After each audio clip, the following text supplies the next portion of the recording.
This is the brand new C2C Class 720, a 5-car Aventra used on services from London Fenchurch Street to Shoeburyness. These units were ordered to help replace the 387s and support the aging fleet of 357s remaining on the network. So join me in today's video as I check out what possibly could be the best train C2C has ever had.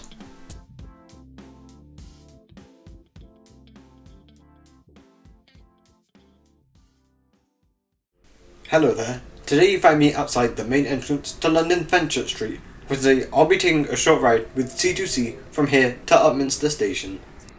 But before we do any of that, let's head inside and check out the facilities the station has. The ground level here only features a Burger King and a convenience store, so let's go upstairs and check out the main concourse. Fenchurch Street is only served by C2C and therefore has the basics such as a coffee shop, ticket office, toilets, and a travel information kiosk. I've already covered the history of the station in a previous C2C review, so go watch that. You can find a link to that in the top right hand corner. Since we're travelling within the Oyster Zone, we can simply tap our card and walk through the barrier. Now then, let's see what train we'll be travelling on today. And today's train will be none other than the C2C Class 720 Aventra EMU. These units entered service with the operator in 2023. However, they weren't always ordered to be like this. Originally, C2C ordered these trains to be 10 cars in length. However, this was altered to be 5-car units in 2021, so C2C now mostly operates double units to make up for that. Thank goodness they operate these outside of peak times, so we're able to sit in a 2+2 bay area by ourselves for today. And we depart on time at 2:19. The journey to Upminster will take about 22 minutes as we travel 15 miles at a top speed of about 100 miles per hour. Since we're travelling from Zone 1 to Zone 6, this journey will set me back £3.80, which isn't bad, but it could be cheaper.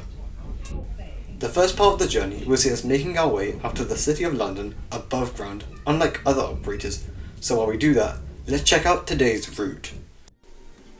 After departing Fenchurch Street, we run adjacent to the DLR before arriving into Limehouse, from which afterwards we split off and join up with the London Underground at West Ham, which we run along with to Barking, before hastily making our way towards today's destination of Upminster Station.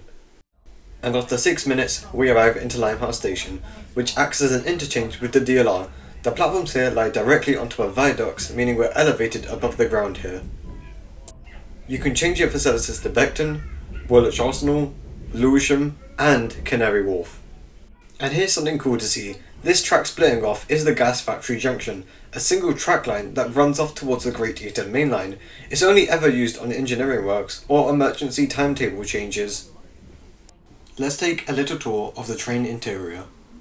Seating is laid out mostly in a 3+2 layout, however there are some sections with 2+2, which makes it feel more spacious when compared to the Greater Anglia 720. By the doors you'll find a bin and a map of the C2C network displaying all the different routes and stations served by the operator. And finally, we have the information screens, used to display the times, next stops, interchanges at stations, and the busyness of each carriage. We now make our way into West Ham Station, at which we're first greeted at with the District Line train blocking our view. This station is quite the interchange, with it hosting services from the District, Hammersmith and City, Jubilee Line, and DLR services. Despite it being called West Ham, this station is nowhere near the West Ham Stadium, which is located within the Olympic Park. Now it's time to take a look at the seats. They have a very nice pink maquette to reflect the C2C branding, which I really like. The seat itself is actually pretty good, especially considering you're not going to be on these trains for more than an hour or two. However, the headrest isn't as great, which is a bit of a letdown. It's also important to know that the base seats have no tables, while the airline style seats have little tray tables. Underneath the seats you'll find a plug socket and 2 USB charging ports, while above you find an overhead luggage area. C2C offers free Wi-Fi. You can connect by signing up to it. Let's do that and see how good it is. And would you look at that, the Wi-Fi offered here is actually pretty good. Now let's check out the bathroom. These trains feature 2 toilets, one disabled and one standard, which can be found at the opposite ends of the train. And you'll be glad to hear that everything was working perfectly fine here.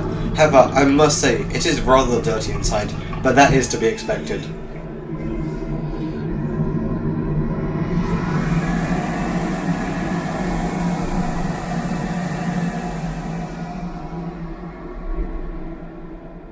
We're now arriving into Barking Station, a major interchange with the District and Hammersmith and City lines, and the London Overground Goblin line. This station is also where most C2C services split off, either heading towards Basildon, Rainham or Ockenden. Between Barking and Upminster, we speed up quite a bit, with us reaching a speed of about 73 miles per hour as we speed past the District line stations.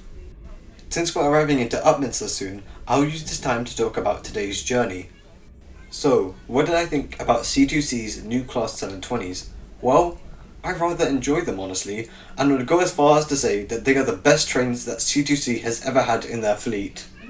The seats are much more comfortable than the other trains in the fleet, and they have a much more vibrant and colourful interior compared to the 357s.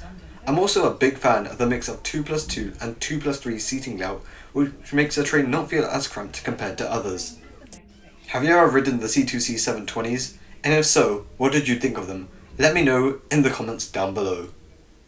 If you liked what you saw today, then be sure to subscribe, but also join my Discord server.